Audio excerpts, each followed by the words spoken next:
Hello friends, welcome to Krishna home garden. Friends, இன்னைக்கு நம்ம கார்டன்ல ரொம்பவே சூப்பரான ஒரு குட்டி அறுவடை நடக்கும்போது அதுதான் பார்க்க போறோம். வாங்க வீடியோக்குள்ள போலாம்.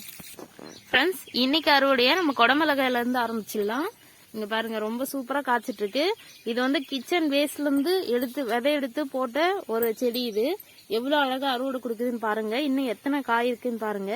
இதுல வந்து பெருசா இருக்க ஒரு காயை மட்டும் நம்ம இப்ப பறிக்க போறோம். கொஞ்சம் முத்தின மிளகா வந்து டேமேஜ் ஆயிருந்ததை நாங்கள் மார்க்கெட்டில் கேட்டு வாங்கிட்டு வந்தோம். அதுல இருந்து விதை எடுத்து போட்டதுதான் இது. அதை பற்றின ஒரு வீடியோ கூடிய விரைவில் உங்களுக்கு வந்துட்டு இருக்கு. குடமிளகாயை அறுவடை பண்ணிடலாம்.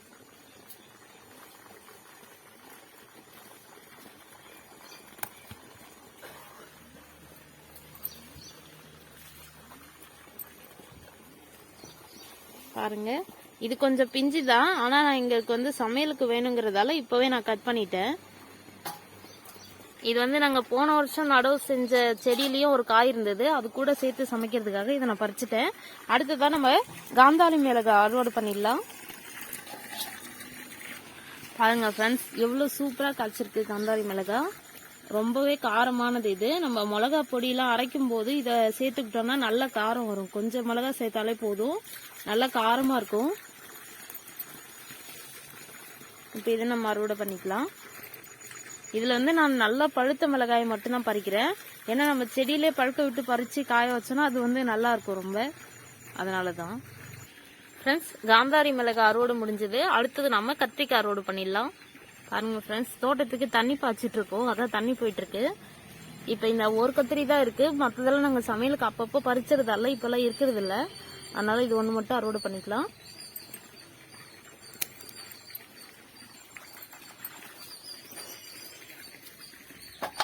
அடுத்ததா நம்ம தக்காளி அறுவடை பண்ணிடலாம். பாருங்க ஃப்ரெண்ட்ஸ், இந்த இடத்துல நம்ம கார்டனுக்காக நான் ரெடி பண்ணிட்டு இருக்கேன். இங்க இருந்த மண் வந்து செடி வளர்றதுக்கு ஏத்த மண் கிடையாது. ஒரு மாதிரி மணல், இந்த கட்டடம் இடிச்ச கல்லெல்லாம் இங்க கொட்டிட்டாங்க. அதனால அதெல்லாம் எடுத்துட்டு இப்ப குப்பையில இருந்து இங்க இந்த சாண எருவுல இருந்து களைச்சி விட்டுருக்கேன். இதெல்லாம் இந்த இடத்துல தள்ளிட்டு அப்புறம் இங்க புதுசா செடி நம்ம நடவு பண்ணலாம். அதுக்காக தான் இடத்த இன்னும் கொஞ்சம் விரிவுபடுத்துறேன். இப்ப நம்ம தக்காளி அறுவடை பண்ணிடலாம்.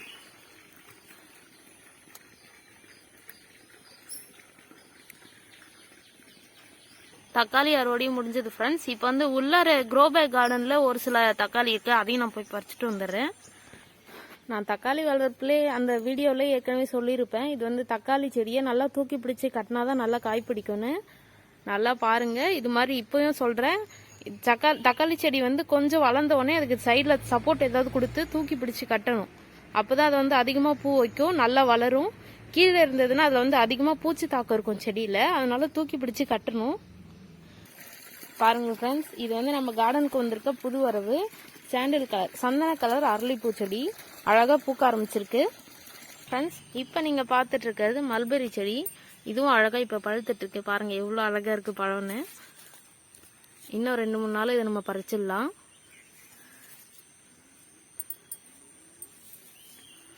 பாருங்க, பார்க்கவே சூப்பரா இருக்கு. அப்புறம் நம்மளோட சாமந்தி செடிகள்லாம் பூக்க ஆரம்பிச்சிருக்கு. நம்ம சாமந்தி செடி வளர்ப்பு பத்தி நம்ம சேனல்ல ஒரு வீடியோ போட்டிருக்கோம், கண்டிப்பா விருப்பம் இருக்கவங்க பாருங்க. பாருங்க ரொம்ப அழகா பூத்துட்டு இருக்கு, இன்னும் மலரணும் பூ. தக்காளி அறுவடை முடிஞ்சது ஃப்ரெண்ட்ஸ். அடுத்ததான் நம்ம கொஞ்சம் அவரைக்காய், கொத்தவரை எல்லாம் இருக்கு, அதெல்லாம் போய் அறுவடை பண்ணிடலாம். பாருங்க ஃப்ரெண்ட்ஸ், அவரை செடியெல்லாம் ரொம்ப தொங்கிட்டு இருக்கு, அதனால பிடிச்சி கட்டி வச்சிருக்கேன். அதனால எல்லாம் ஒன்னா மடிஞ்சு போயிருக்கு, பார்த்துதான் பறிக்கணும்.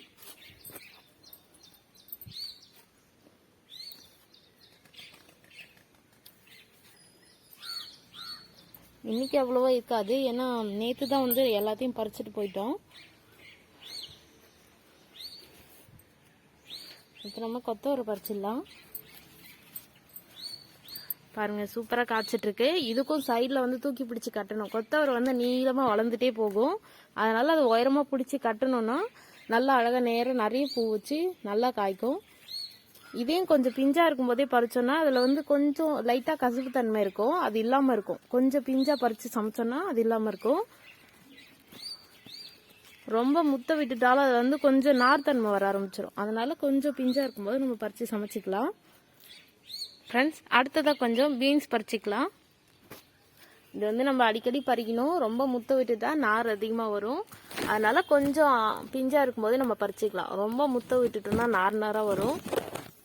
சாப்பிடும் போது கொஞ்சம் கஷ்டமாக இருக்கும்.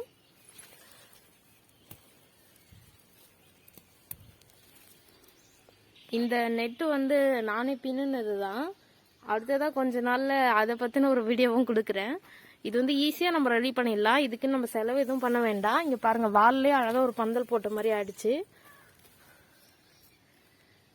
பாருங்கள் ஃப்ரெண்ட்ஸ், இங்கே ஒரு பீன்ஸ் கொஞ்சம் முத்திடுச்சு. அதனால் இதை நம்ம விதைக்காக விட்டுடலாம். பாருங்க, நல்ல பந்தல். இது வந்து பாகற்காய் இந்த மாதிரி பீன்ஸ் கொடிக்கெல்லாம் ரொம்ப நல்லாயிருக்கும் இந்த பந்தல். ஏன்னா இது வந்து கொஞ்சம் வெயிட் தான் தாங்கும். நம்ம மேலெல்லாம் போட முடியாது.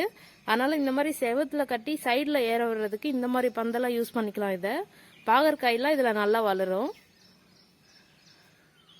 பாருங்கள் ஃப்ரெண்ட்ஸ், பீன்ஸ் கொத்தவரெல்லாம் பறித்து பூக்களையும் கொஞ்சம் பறிச்சாச்சு. இப்போ அடுத்ததான் நம்ம கொஞ்சம் ரோஸ் பறிச்சிடலாம். பாருங்கள் ஃப்ரெண்ட்ஸ், கொஞ்சம் நம்ம கார்டன் வந்து நான் மாற்றி வச்சுருக்கேன். ஏன்னா இங்கே வந்து செவுத்து ஓரமாக இருக்கிறதால வெயில் வரும்போது அந்த சோறும் ரொம்ப ஹீட் ஆகிடும். அதனால செடி வந்து கொஞ்சம் வாட ஆரம்பிக்குது. அதனால் இங்கே வந்து இடம் மாற்றிட்டேன். கொஞ்சம் செவத்தை விட்டு கொஞ்சம் தள்ளி இருக்கிற மாதிரி இடம் மாற்றி வச்சுருக்கேன்.